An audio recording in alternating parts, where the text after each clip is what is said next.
अस्सलामु अलैकुम वरहमतुल्लाहि तआला व बरकातुहू। अल फातिहा।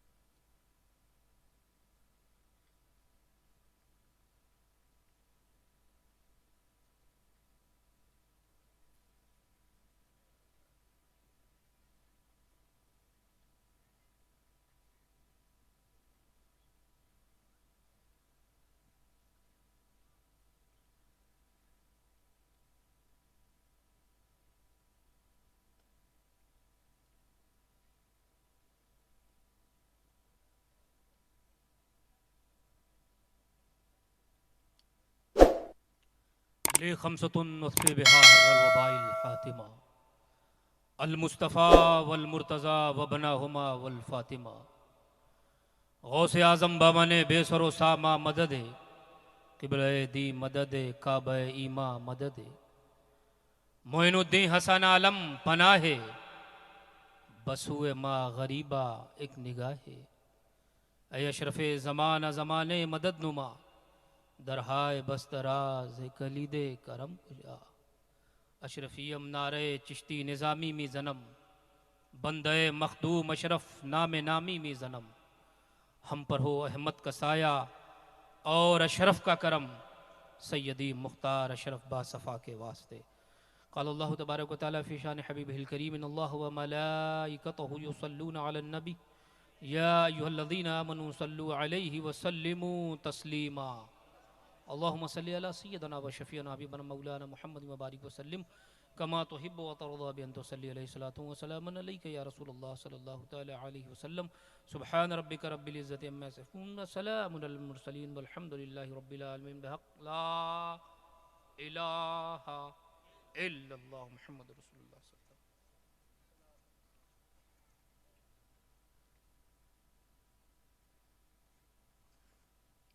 अल्हम्दुलिल्लाह सुम्मा अल्हम्दुलिल्लाह अल्हम्दुलिल्लाहि रब्बिल आलमीन वस्सलातु वस्सलामु अला अशरफिल अंबियाइ वल मुरसलीन व अला आलिहि व अस्हाबिहि अजमईन अम्मा बाद। फ़अऊज़ु बिल्लाहि मिनश शैतानिर रजीम बिस्मिल्लाहिर रहमानिर रहीम। क़ुल ला अस्अलुकुम अलैहि अजरा इल्लल मवद्दत फ़िल क़ुरबा। सदक़ल्लाहुल अलीयुल अज़ीम व सदक़ रसूलुहुन नबियुल अमीनुल मतीनुल मुबीनुल करीम व नहनु अला ज़ालिका लमिनश शाहिदीन व शाकिरीन वल्हम्दुलिल्लाहि रब्बिल आलमीन। अगर ईमानदार हैं तो पूरी ईमानदारी के साथ दुरूद पाक पढ़ लें। अल्लाहुम्मा सल्लि अला सय्यदना व शफ़ीअना हबीबना मौलाना मुहम्मद व बारिक व सल्लिम सल्लु अलैहि सलातु व सलामुन अलैका या रसूलल्लाह सल्लल्लाहु तआला अलैहि वसल्लम। लायक सद एहतराम पीर तरीक़त रहबर शरीयत हज़रतुल अल्लामा शाह सैयद शाकिर अली बुखारी साहब क़िबला दामत बरकातुहुल आलिया व दिगर मशाइख़ व उलमाए कराम और मोहतरम हाज़िरीन, अल्लाह सुब्हान व तआला का लाख लाख शुक्र एहसान है कि जिसने अपनी तौफ़ीक़ ख़ास से हमें और आपको आज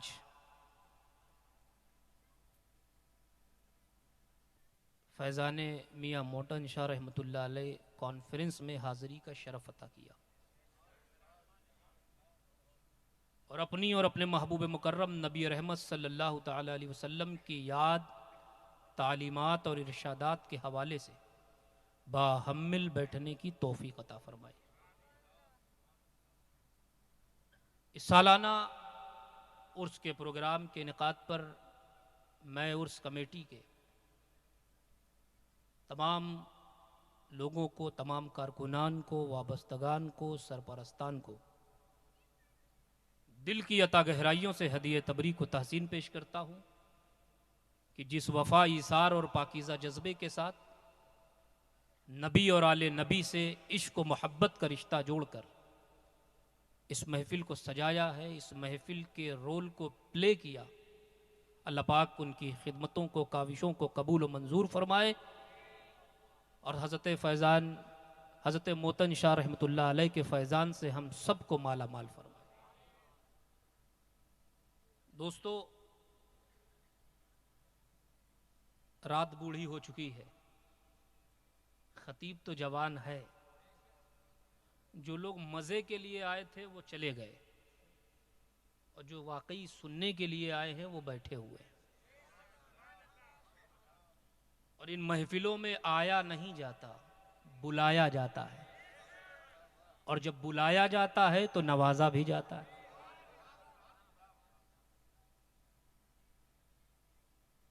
हालांकि मैं नहायत ही मशकूर व ममनून हूँ हमारे मुहिब्बो मुशफिक सैयद गुलाम नबी बापू साहब का, जिनके तवस्सुल से तारीख़ का तयन हुआ और हम इस पाकीज़ा महफिल तक पहुँचे।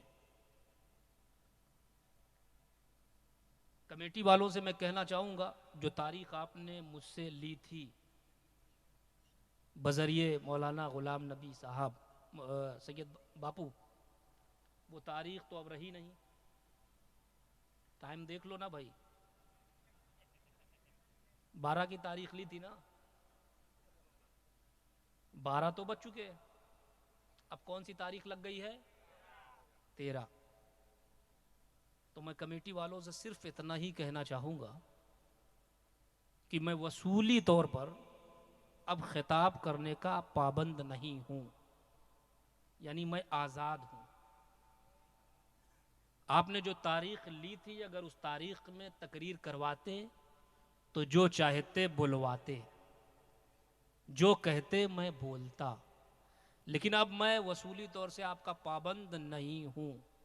अब मैं जो चाहूँ बोलूँ और जितना चाहूँ बोलूँ और जिसे चाहूँ बोलूँ, लेकिन घबराएं ना, ऐसा नहीं है कि हम रात भर आपको जगाएं और आप जाकर फजर गोल कर दें, तो फिर आपका यहाँ आना बेकार है। मैं अक्सर तकरीरों में कहता हूँ कि नमाज फ़र्ज़ है, जलसा फ़र्ज़ नहीं। जलसे में आना उसी वक्त काबिल कबूल होगा जब आप अल्लाह की बारगाह में पांचों वक्त जाकर सजदे में अपनी पेशानी को रखेंगे। अब मैं ये देखना चाह रहा हूँ कौन कौन हाथ उठाकर बता दो, सुनना चाहता है या नहीं चाहता? आप लोग सुनना नहीं चाहते? अच्छा, देखिए कह रहे नहीं सुनना चाहते। जोश की नहीं, होश की जरूरत है।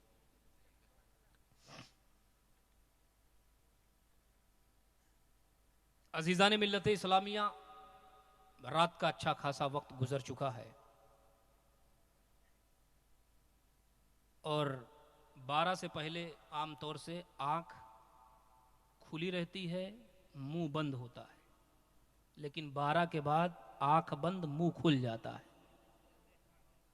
लेकिन आप मुंह खोलें, लेकिन गौसो ख्वाजा की मोहब्बत में बोलते रहें।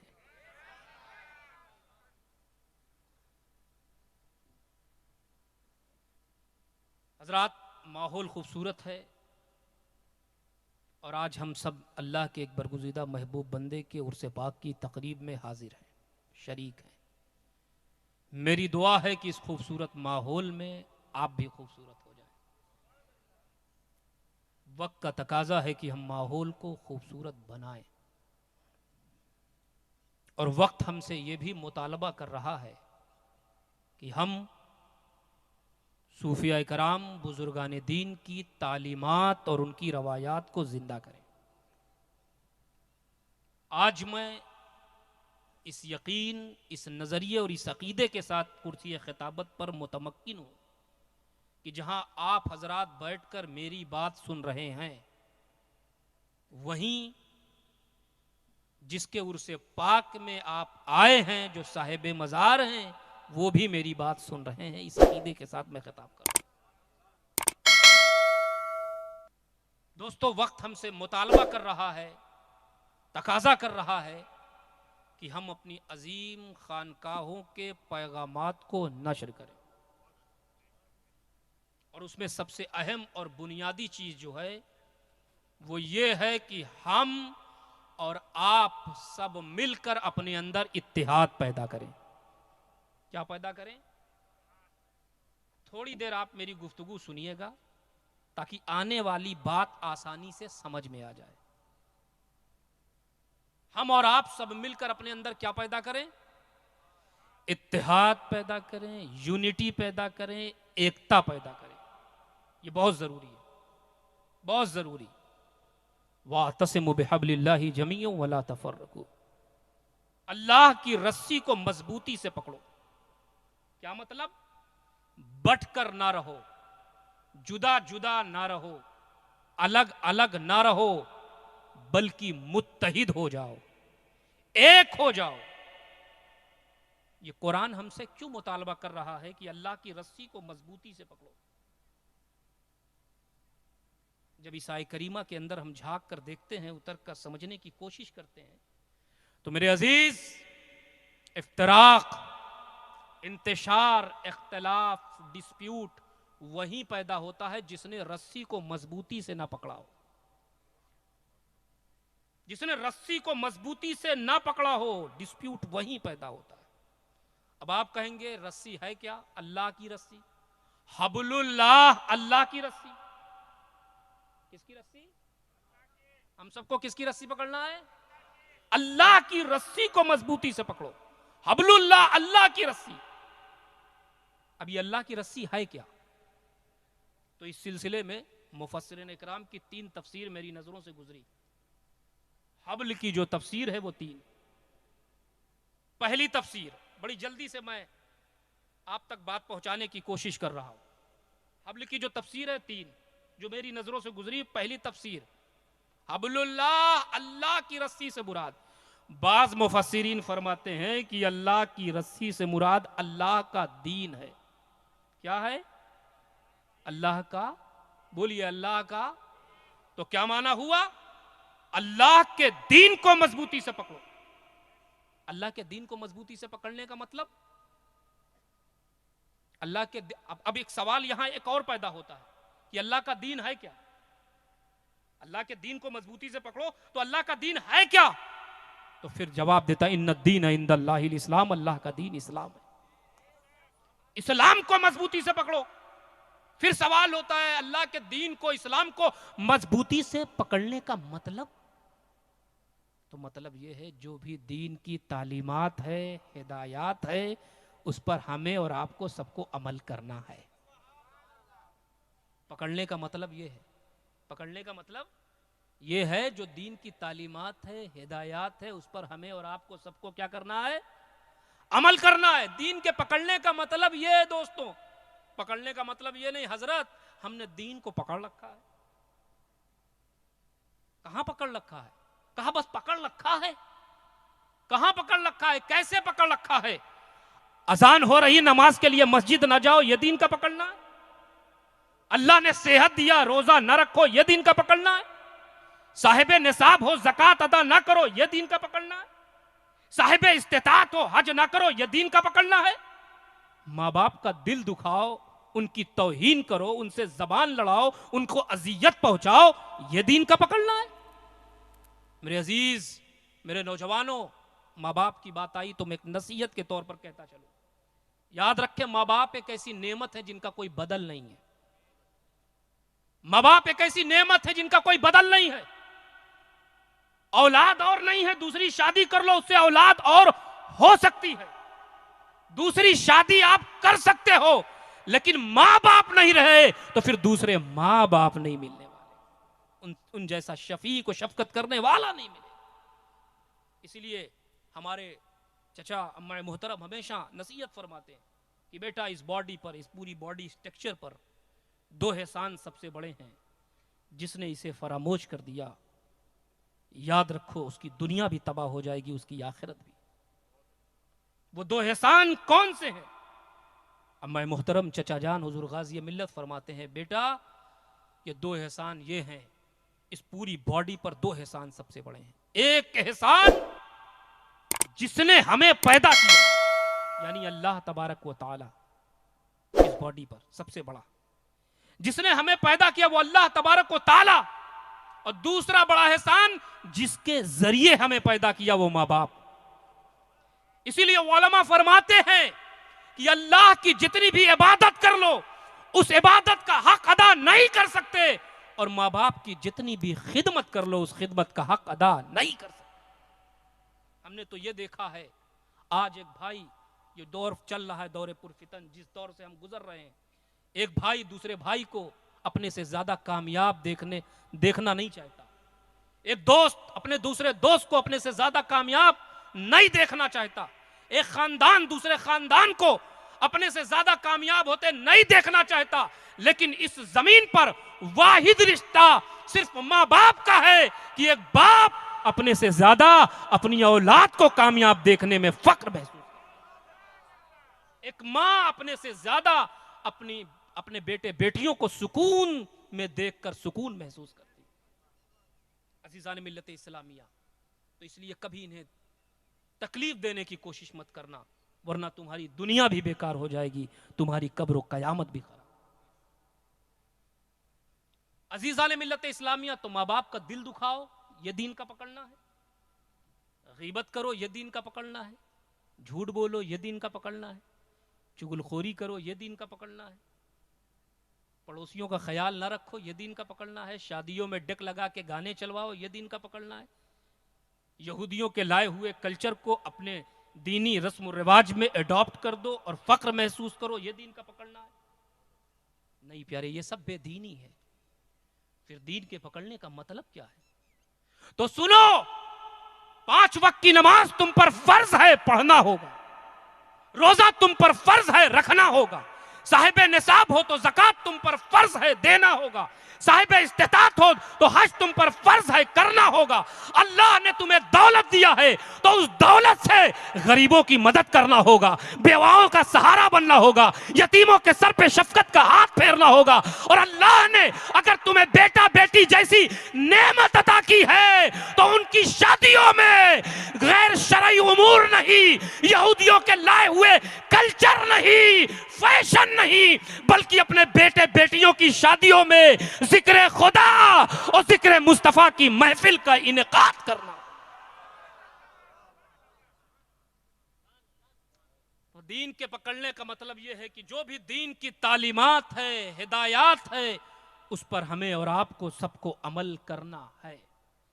यही पैगाम इस्लाम का है और यही पैगाम इस्लाम लाने वाले पैगंबर इस्लाम का है और यही पैगाम तमाम औलिया सालिहीन, कामिलीन, वलमाए रब्बानीन का। एक तफसीर तो ये हो गई। सुनने के मूड में है? मेरी बात हो सकता है कुछ कड़वी हो, लेकिन याद रखो दवाई कड़वी होती है। मैं आगे बात करूं, लेकिन जल्दी जल्दी जो बात मैंने शुरू की है उस पर आ जाऊं। दूसरी तफसीर बाज़ मुफस्सिरीन फरमाते हैं कि अल्लाह की रस्सी से मुराद कुरान है। क्या है? अल्लाह की रस्सी से मुराद कुरान है। यहां क्या माना हुआ, यहां क्या मतलब हुआ? यहां भी वही माना, वही मतलब जो भी कुरान की तालीमात है, हिदायत है, उस पर हमें और आपको अमल करना है।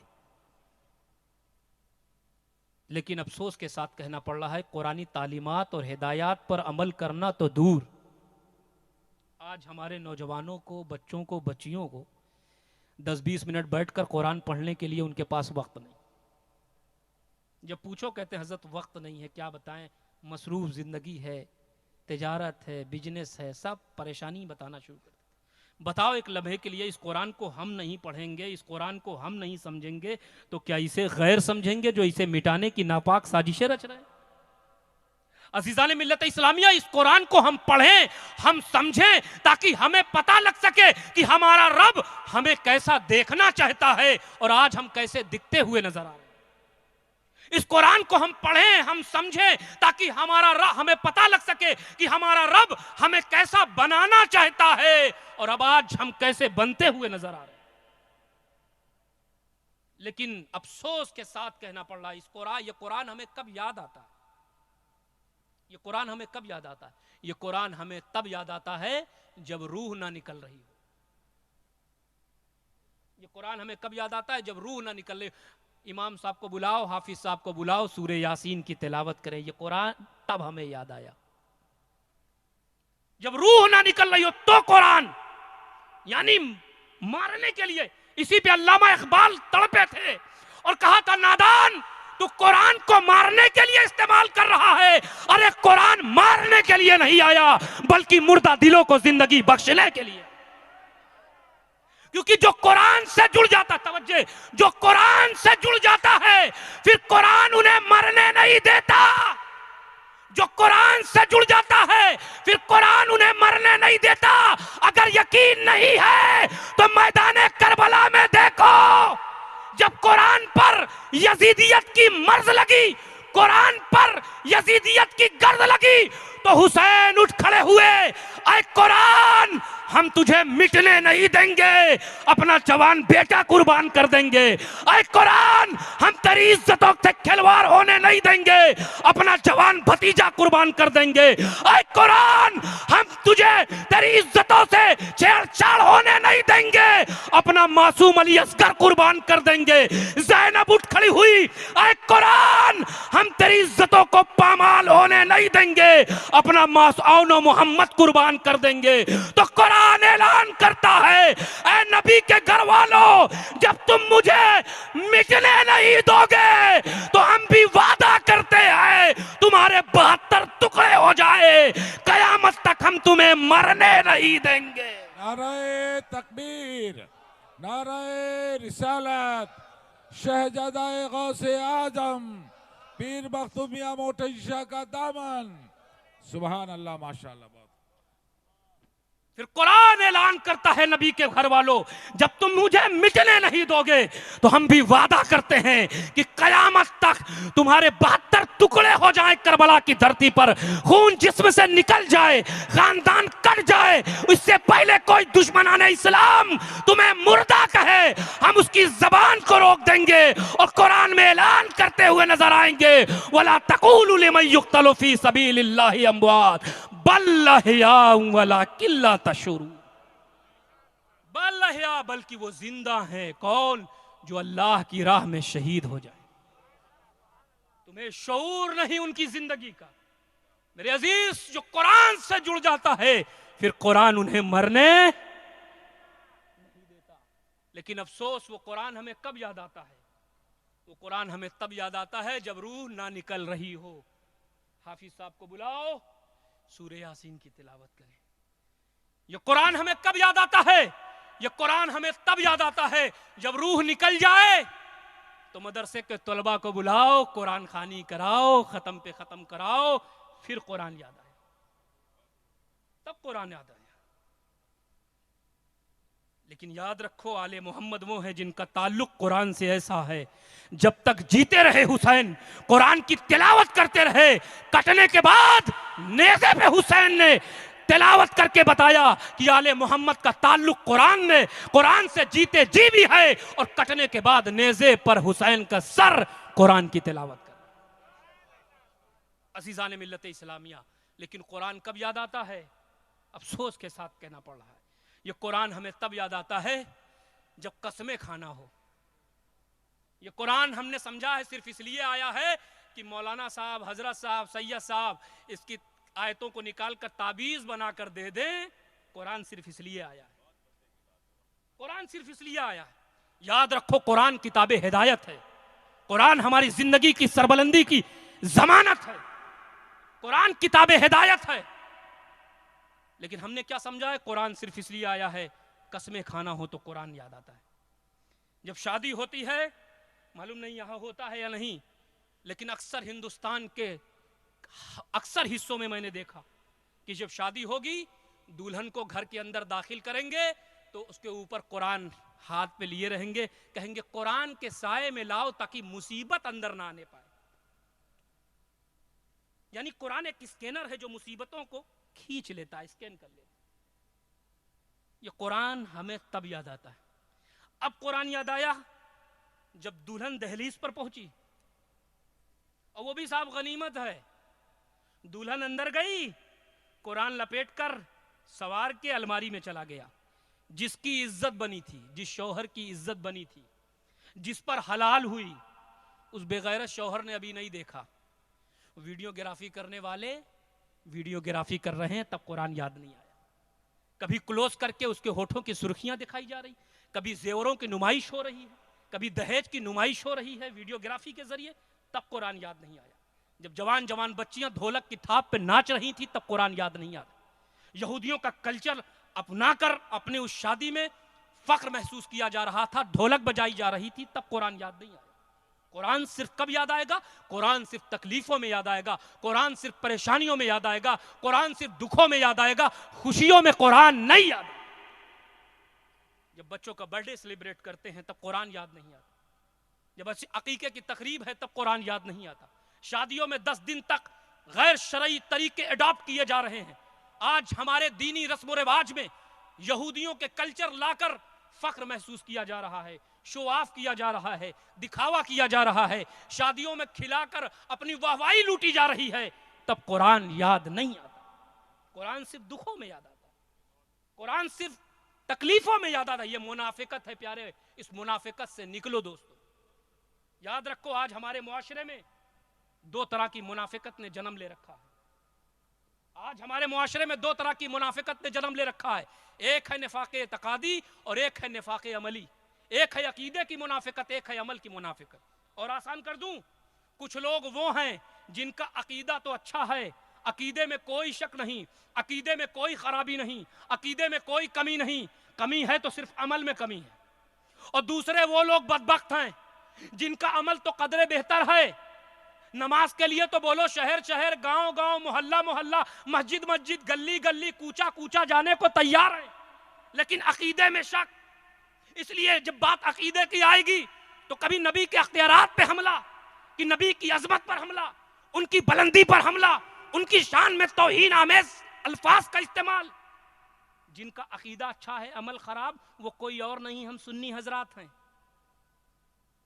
हमारे अकीदे में कोई खराबी नहीं, हमारा मसलक कोई यतीम मसलक नहीं है, बल्कि हमारी पुष्ट पर 14 सदियों के वली खड़े हैं। हमारी पुष्ट पर मुस्तफ़ा का कुरान है, मुस्तफ़ा का फरमान है। हमारे उलमा मशाइख दीवार पर कोई लकीर खींचते हैं तो कुरान और सुन्नत की रोशनी में खींचते हैं। हमारे अकीदे में कोई खराबी नहीं, अगर खराबी है तो सिर्फ अमल में। हम अकीदे के मुनाफिक, और दूसरे वो बदबख्त है जिनका अमल कदरे बेहतर है लेकिन अकीदा खराब। यही वजह है नतायज न उधर निकल कर सामने आ रहे हैं, न नतीजे इधर आ रहे हैं, क्योंकि एक तरफ अकीदे में मुनाफिकत है, एक तरफ अमल में मुनाफिकत है। इसलिए दोनों को संवारने की जरूरत है, दोनों को सुधारने की जरूरत है, दोनों को सही रुख देने की जरूरत है। अजीजान मिल्लत इस्लामिया, याद रखिएगा, जलसों का मकसद कौम की तरबियत होती है। जलसों का मकसद, इन बुजुर्गों के उर्स का मकसद कौम की तरबियत होती है। जिस जलसे में आने वाले कुछ सीख कर ना जाएं, समझ कर ना जाएं, वो जलसा जलसा नहीं होता, इंसानों की एक भीड़ होती है जो फिर जमा होकर मुंतशिर हो जाती है। और आज हमारा मुआशरा बीमार है, इसे इलाज की जरूरत है। याद रखना, मैं तकरीर को एक दवाई समझता हूं, एक मेडिसिन समझता हूं। और जलसे में आने वालों की अक्सरियत इल्ला माशाअल्लाह मुख्तलिफ अमराज की शिकार होती है, मुख्तलिफ मर्जों की मरीज होती है, इल्ला माशाअल्लाह। बताऊं मर्ज क्या है? बोलिए, बताऊं मर्ज क्या है? मर्ज क्या है? जलसे में आने वाले अक्सर लोग इल्ला माशाअल्लाह कुछ को छोड़कर मुख्तलिफ मर्जों में मुब्तला होते। मर्ज क्या है? मैं तकरीर को एक दवाई समझता हूं, मेडिसिन समझता हूं। और जलसे में आने वाले मुख्तलिफ मर्जों के मरीज होते हैं। कोई झूठ बोलने का मरीज, कोई गीबत करने का मरीज, कोई चुगलखोरी का मरीज, कोई नज़रबाजी का मरीज, कोई गाना सुनने का मरीज, कोई फिल्में तकने का मरीज, कोई भाइयों का हक दबाने का मरीज, कोई माँ बाप का दिल दुखाने का मरीज, कोई अकीदे का मरीज, कोई अमल का मरीज। ये सब मर्ज हैं। कोई फैशन का मरीज, कोई शो ऑफ का मरीज, कोई फहशी लिबास अपनी औरतों को पहनाने का मरीज, कोई नशे का मरीज, कोई दिखावे का मरीज। ये सब मर्ज हैं जो आज हमारे मुआशरे को लग चुके हैं, आज हमारे मुआशरे को लग चुके हैं। और जो खिताब करता है वो दवाई देता है, मेडिसिन देता है, लेकिन अफसोस अफसोस सद अफसोस, जिन मरीजों को दवाई की जरूरत थी, मेडिसिन की जरूरत थी, उन्हें चॉकलेट दिए जा रहे हैं आज जलसों से, उन्हें लॉलीपॉप दिए जा रहे हैं जलसों में, जन्नत बांटी जा रही है स्टेजों से। आओ, जन्नत ऐसा लगता है लखनऊ का लूलू माल है, आओ ले जाओ। जन्नत इतनी आसान नहीं है। जन्नत तुम्हारे बाप की नहीं है, रसूल पाक की है। रसूल पाक की शरीयत को अपनाना होगा, फिर जन्नत मिलेगी। जन्नत इतनी आसानी से नहीं मिलने वाली। जन्नत अगर इतनी आसानी से मिलती तो फिर करबला में हुसैन इतना मकाम रखने के बाद अपने पूरे खानदान को करबला में कटवाते नहीं। बढ़िया जन्नती जवानों के सरदार है हुसैन, जिनकी मां औरतों की सरदारा, जिनका नाना पूरा जन्नत का मालिक। इतना मकाम रखने वाले हुसैन करबला में पूरे खानदान को कटवा रहे हैं। हुसैन बता रहे हैं, और हुसैन का आखिरी सजदा करबला में तमाम गुलामों को पैगाम दे रहा है, ऐ मेरे गुलामों देखो देखो, मैं हुसैन हूं, इतना मकाम रखने वाला हूं, इतनी अजमत वाला हूं, जन्नती जवानों का सरदार हूं, अली का बेटा हूं, फातिमा का लाल हूं, मुस्तफा का नूरे नजर हूं। इतना मकाम रखने के बावजूद देख, तेरा हुसैन करबला में 3 दिन तक भूखा प्यासा रहा। भूखे प्यासे रहकर रब की बंदगी नहीं भूला, रब के सजदे नहीं छोड़ रहा है, और तुम खा पी के रब के सजदे छोड़ देते हो।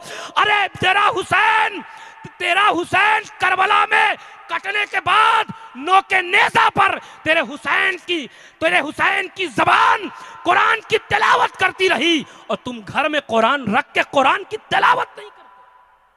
कैसे काफिले हुसैनी में शामिल हो पाओगे? काफिले हुसैनी में शामिल होना है तो हुसैन के मिशन को अपनाना होगा।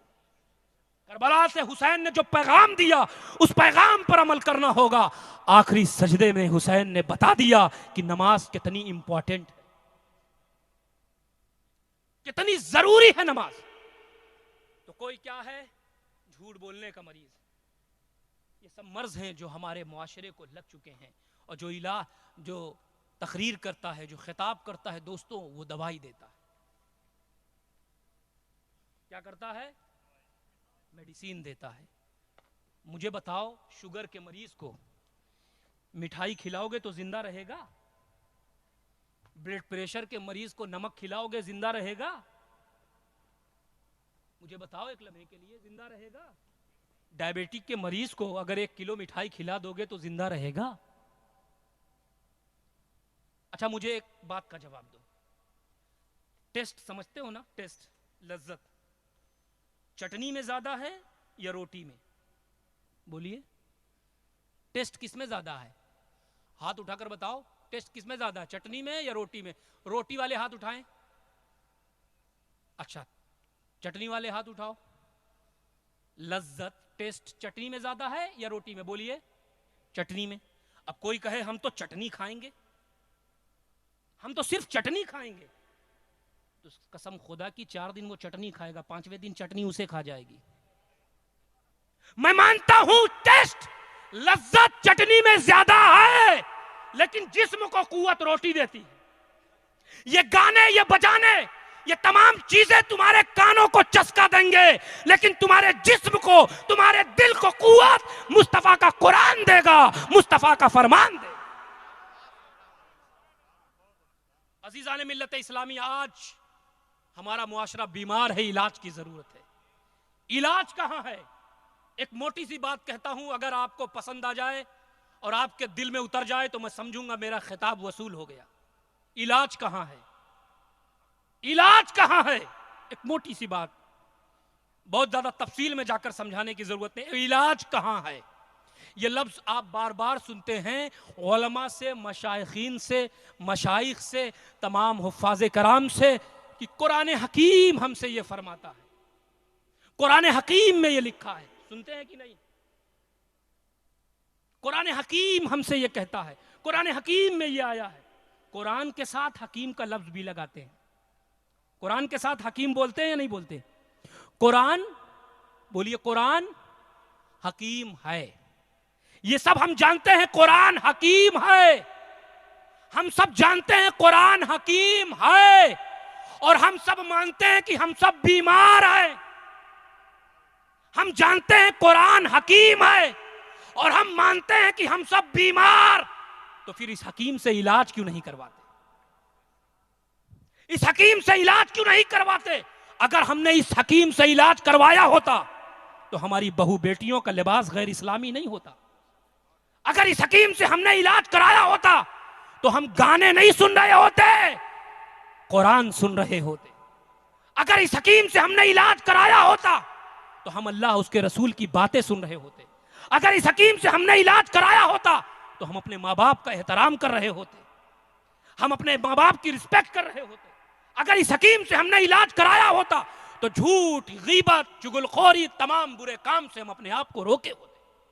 लेकिन हमने इसे हकीम जाना, हकीम माना, हकीम तस्लीम किया, लेकिन इससे अपने रोग को दूर नहीं किया।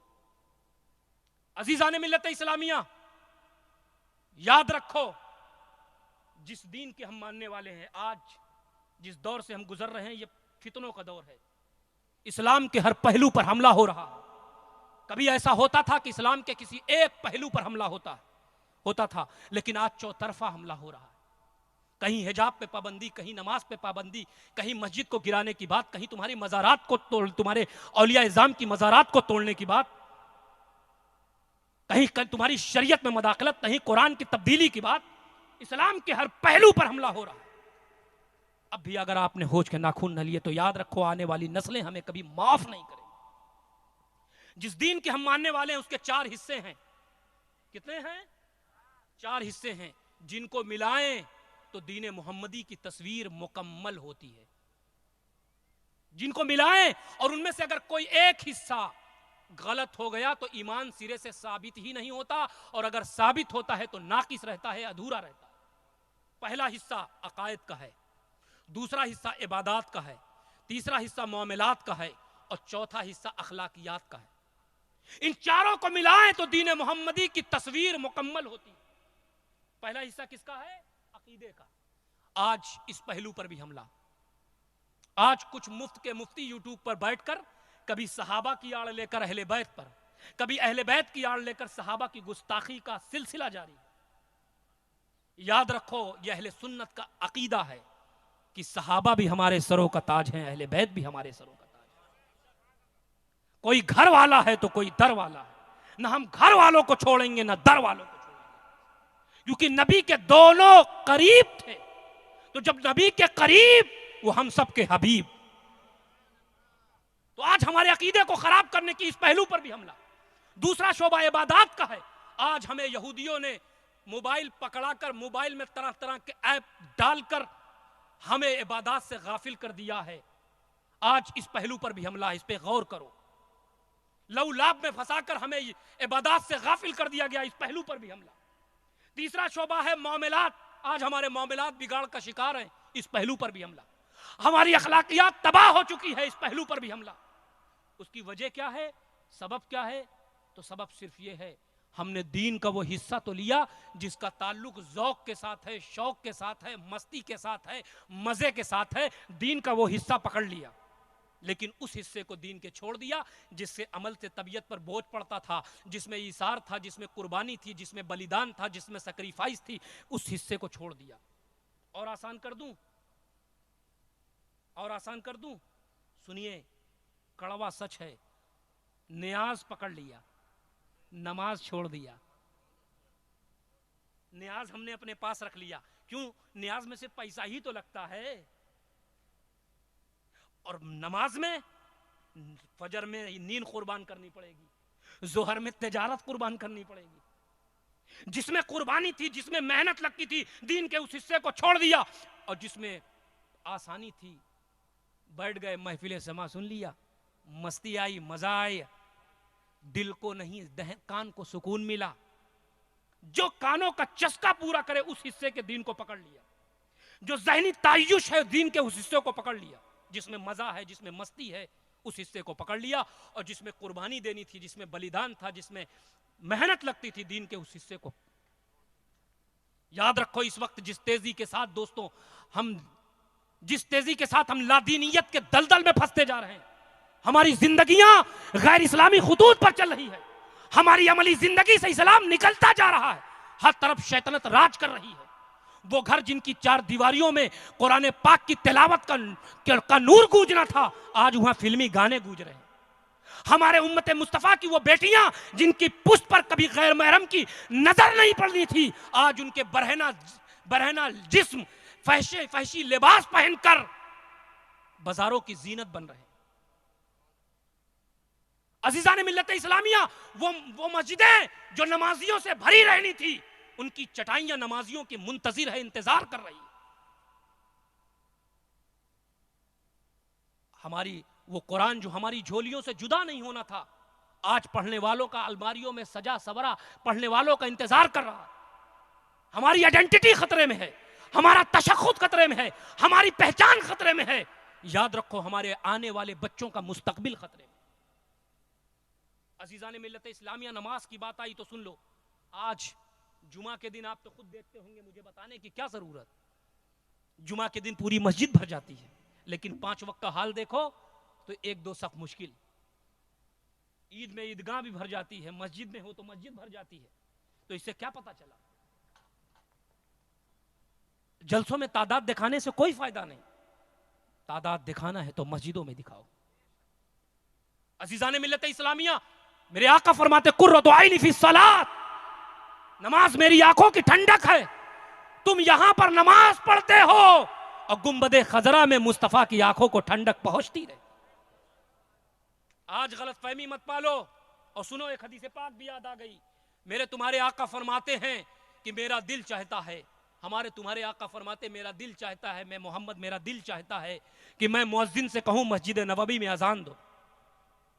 आका फरमाते मेरा दिल चाहता है मैं मुअज्जिन से कहूं मस्जिद नबवी में अजान दो, और मैं मदीने की गलियों में चला जाऊं। हमारे तुम्हारे आका फरमाते मेरा दिल चाहता है मैं मुअज्जिन से कहूं मस्जिद नबवी में अजान दो, और मैं मदीने की गलियों में चला जाऊं और अजान सुनकर मस्जिद नबवी की गलियों से निकलकर जो लोग मस्जिद नबवी में नहीं आते, हमारे तुम्हारे आका फरमाते हैं मेरा दिल चाहता है मैं उन घरों को आग लगा दूं मकीनों के समेत।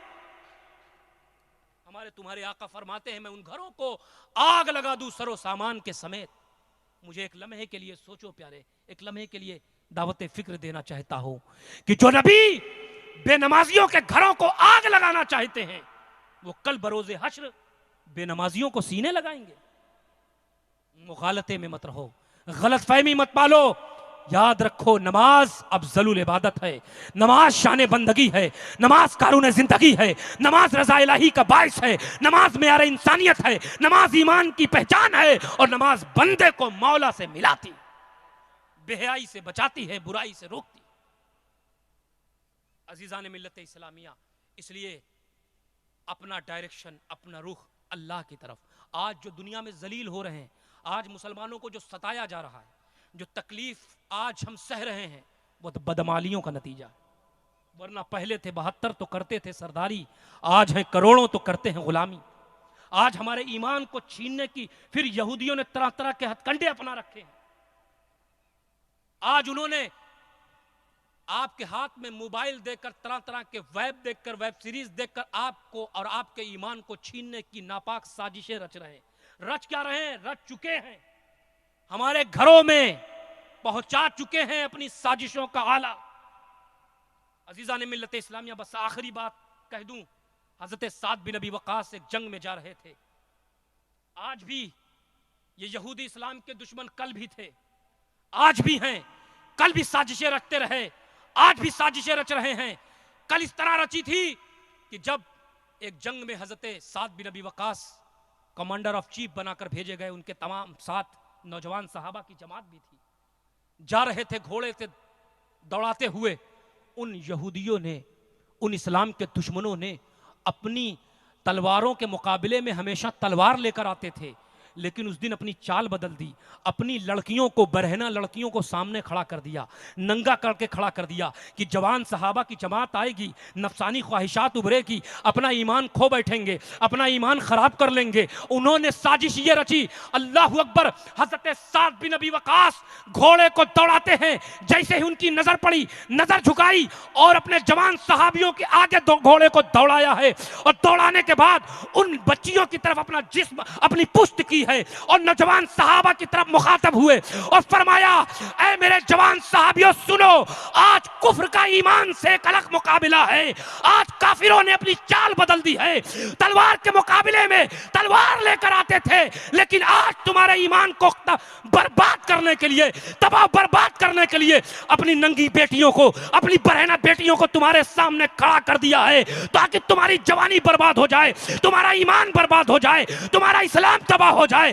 अल्लाह अकबर। ऐ जवानों सुनो, कुरान में अल्लाह फरमाता है कि जब बेहयाई के मंजर सामने हो तो अपनी निगाहों को झुका लो। ऐ जवानों सुनो, तुमने आज अपनी आंखों को नापाक ना होने देना, क्योंकि इन आंखों से तुमने मोहम्मदुर रसूलुल्लाह को देखा है। आज इन हाथों को नापाक ना होने देना, क्योंकि इन हाथों से तुमने मोहम्मदुर रसूलुल्लाह को छुआ है। अल्लाह अकबर। तारीख के सफात में यह बात साफ लिखी हुई है। जब जवानों ने हजरत साद बिन अबी वकास का यह जुमला सुना, कुरान की आयत का तर्जुमा सुना, अपनी आंखों को झुका लेते हैं और झुकाकर अपने नबी पर दुरूद और सलाम की डाली निछावर करते हुए उन्हीं की बीच से गुजर जाते हैं, नजर उठाकर नहीं देखते। तारीख में लिखा है, वही दुश्मनाने इस्लाम जिन्होंने साजिशें रची थी, चाबियां बाजार की लाकर साद बिन अबी वकास और उन जवानों के कदमों में रख दिया। कहा, जिनका ईमान इतना मजबूत हो, जिनकी गैरत इतना मजबूत है, उनके ईमान को खरीदा नहीं जा सकता, उनके ईमान को बर्बाद किया नहीं जा सकता।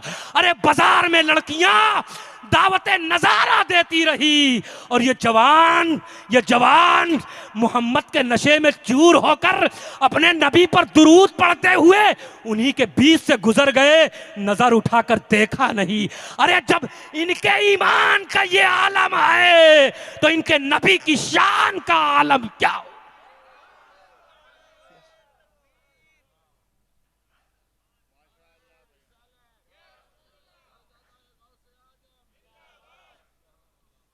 बस किया जाए। अल्लाह अकबर।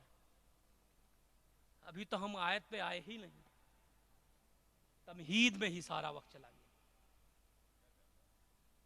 लेकिन याद रखो, मैंने बताया ना, जलसों का मकसद ही कौम की तरबियत है प्यारे, है ना। आइए अब सलातो सलाम के लिए खड़े हो जाएं, लेकिन उससे पहले बुजुर्गों के तरीक़ पर चलते हुए आइए हमारे साथ वो अल्फाज दोहरा लें जो मैं पढ़ रहा हूँ। पढ़िए, अस्तगफिरुल्लाह रब्बी मिन जमी मा करहल्लाहु कौलन फ़िअलन समअन नाज़िरन वला हौला वला कुव्वता इल्ला बिल्लाहिल अलील अज़ीम।